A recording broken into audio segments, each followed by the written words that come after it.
क्या आपने कभी सुना है कि पुरी के जगन्नाथ मंदिर के नीचे एक गुप्त सुरंग छिपी हुई है? कहा जाता है कि यह सुरंग कोणार्क के सूर्य मंदिर तक जाती थी, लेकिन किसी ने इसे आज तक नहीं देखा। यह सिर्फ एक कहानी है या फिर इतिहास में छिपा हुआ एक सच? नमस्कार, मैं हूं और आज हम जानेंगे मंदिर की उस सुरंग की कहानी जो शायद अब भी वहां है। बम्बा सदी की काई। कहा जाता है कि जब मंदिरों पर आक्रमण हुआ करते थे, तब भगवान की मूर्तियों और धार्मिक ग्रंथों को इसी सुरंग से निकालकर कोणार्क ले जाया जाता था।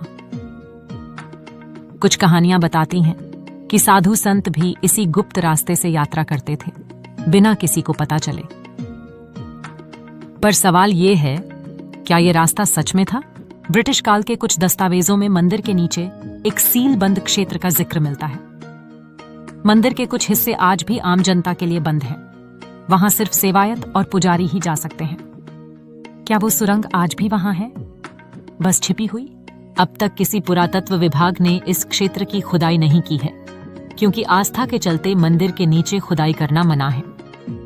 लोग मानते हैं कि अगर इसे छेड़ा गया तो धर्म और संस्कृति का संतुलन बिगड़ जाएगा। शायद इसी वजह से ये सुरंग आज भी एक रहस्य बनी हुई है। कुछ इतिहासकार कहते हैं कि यह केवल एक पौराणिक कहानी है, क्योंकि उस जमाने में 35 किलोमीटर लंबी सुरंग बनाना लगभग असंभव था। लेकिन कुछ विशेषज्ञ मानते हैं कि मंदिर के नीचे छोटे रास्ते या एस्केप टनल्स हो सकते हैं, जो संकट के समय काम आते थे।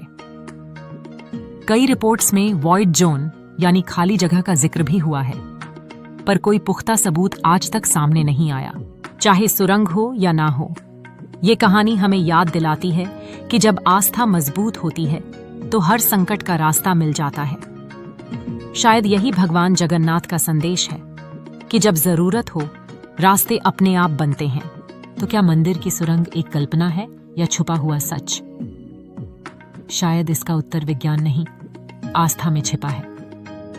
अगर आपको ऐसे रहस्यमयी धार्मिक स्थानों की कहानियां पसंद हैं, तो जुड़िए मेरे साथ, क्योंकि हर यात्रा की अपनी एक कहानी होती है।